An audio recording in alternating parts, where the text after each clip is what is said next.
Welcome back. This morning we have been looking at the medical services aboard cruise ships. Earlier we detailed the death of Richard Puchowski. A Miami jury awarded the family $3.4 million in their lawsuit against Royal Caribbean. In a moment we'll look at another tragic case, this one aboard a Carnival vessel. Todd Michaels with the Haggard Law Firm has had several cases against cruise lines. Despite all the lip service and everything else, large corporations tend to be controlled by their bottom line. And from the beginning of time until 2014, cruise ships could not be held responsible for the negligence of their doctors. So they had no financial incentive to hire competent doctors to put people's safety first. So what happened in 2014? In a landmark case, the U.S. Court of Appeals threw out the protection that cruise lines had long enjoyed. It's known as the Franza Decision, and it stems from a lawsuit against Royal Caribbean, in which a passenger suffered a severe head injury, and the doctor on the ship didn't bother to examine him. The man then died. His daughter, Patricia Franza, sued Royal Caribbean, but the federal judge in Miami threw out the suit, saying cruise companies can't be held liable for the negligence of its doctors, no matter how incompetent those doctors may be. Well, the appeals court decided that wasn't right. We see no reason to follow an outdated rule that serves no useful purpose in modern maritime law.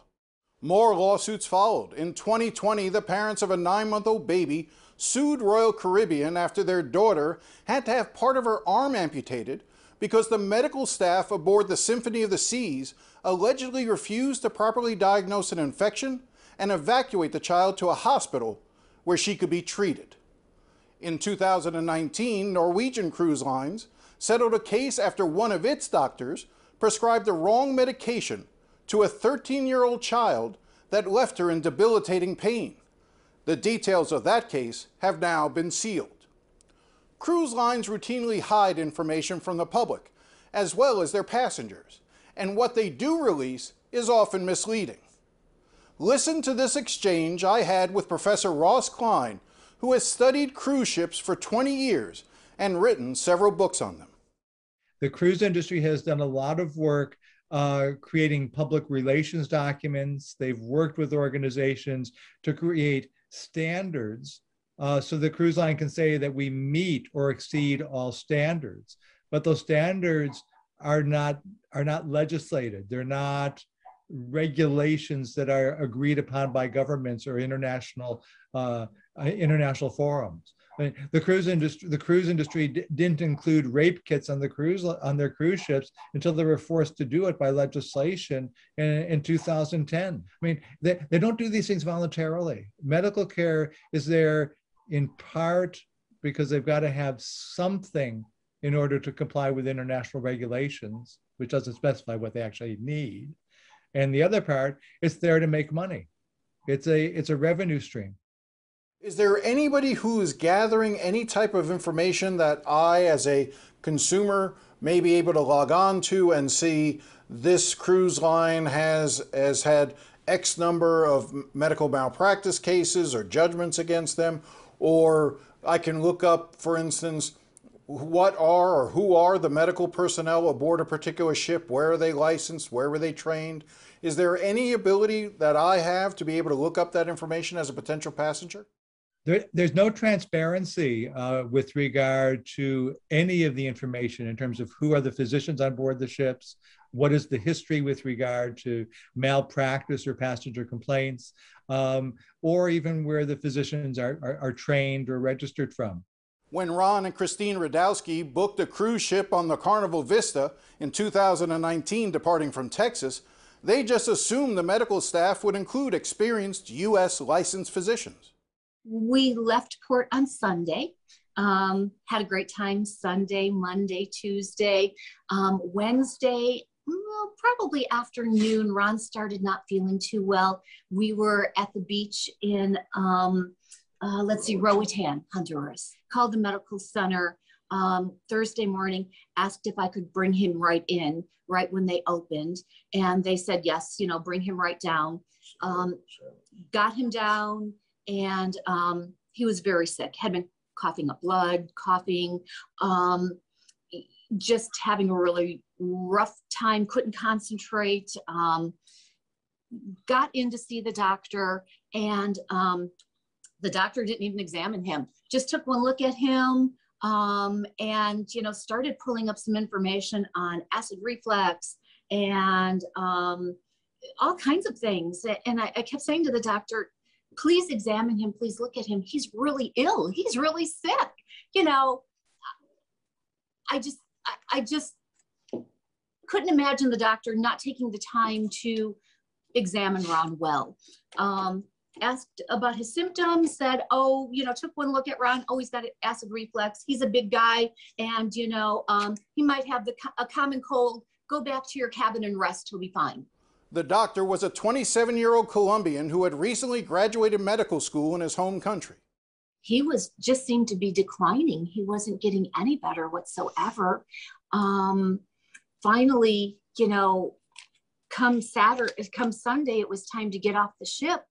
Christine said she wanted to get him off the ship as quickly as possible and loaded Ron onto a wheelchair. Her father managed to push me off, his 89-year-old father, as fast as he could, and we had to really cut through because I was getting really ill. I was really ill. They didn't want to let us disembark right away, and I pleaded and pleaded and pleaded with them, please let us off the ship. We've got to get him to the hospital. Got off the ship, went directly to the emergency room. They took him into the emergency room immediately in. The doctors started working on him. He was in full respiratory arrest when we got to the hospital, and he was placed immediately in the ICU. That was Sunday night. By Monday, they could not keep his oxygen level up. And I was told that he would not make it through the night Monday night unless he was transferred to another hospital and put on the ECMO pump. He was put on a full ventilator to do his breathing for him. And a priest came and gave him his last rites, and I was told to say my last words to him because I may not see him alive again. And it just all happened that fast. Ron spent, oh gosh, almost 3 weeks in a coma on a full ventilator and on the ECMO pump. Just the 3 months in the hospital at rehab, learning how to walk, learning how to use my hands, learning how to brush my teeth. Notice as we speak, Ron keeps shifting in his chair. Once in a while, I get these spikes in my legs that I got to move them. What was that like for you to have to go through all that? It just changed our lives catastrophically. It was took a lot of time.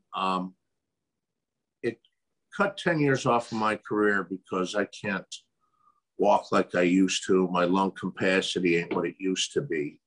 I miss the guys. I miss work a lot. That was my career. It's hard for me to walk. I can't never walk barefoot again. My feet are so sensitive. I still do rehab at the gym and the swimming pool. I cannot go on treadmills because my feet are numb. They'll be numb for life. He's in extreme pain when he gets out of bed in the morning. And my understanding was you had to sell your house because you had a 2-story home and you were having trouble navigating the stairwells. I had fallen down the stairs a couple times from my feet giving out, my legs giving out. I never know when that's going to happen. The pain I get when I'm sleeping is very intense. Are you angry, Ron? No, I keep my spirits up. It's hard. It's really hard. When I think to this and go through this, I get very emotional. Angry at who, I don't know. I am very thankful that I still have my life. Am I angry that what happened and it could have been, it shouldn't have happened? It didn't have to happen. Yeah, I'm angry at that. I'm not angry at nobody. I just don't want no one else to go through this. I would be angry if I seen a lot of people go through this. It's just not fair to anybody. You know, Jim, it was really hard. I sat there for 3 weeks and all I could do was hold Ron's hand and pray. That was all I could do. And none of it was necessary for us to have to go through any of that. We trusted that we were going to get the medical care that Ron needed when he needed it, and he didn't receive it. To go through what we went through, you know. Did you get bills for the medical care that he received? Did you get subsequent bills for that? Yes. Oh, yes. I had to pay those before we got off the ship. Yeah. That was added onto our account. Yeah. Yes. Mm-hmm. You both have spoken about how you don't want to see something like this happen to anyone else. Obviously, you have your own claim for what this has done to your family and the expenses and the financial burden that you're now going to face going forward. But it's more than just dollars and cents for you. Is that a fair statement? Yes, it is. Yeah. Yeah, I think when you go on, like they said, when you go on vacation and you have your family, the first thing you do is you don't look at how the medical help is going to be. You would kind of assume, I would imagine, that the price you pay for like a big cruise line, and it's all taken care of, and you're going to get the right help you need if there's an issue with anything in health. But I don't think people are aware of. I don't think they're aware of really what's out there and what's going on with that, and it's a shame, because, like I said, you're putting your life, your family's life, in their hands at risk. Mm-hmm. You're counting on them to help you if something goes wrong, and it's not fair. And they're not qualified to. And you're right. That's what makes me mad about it.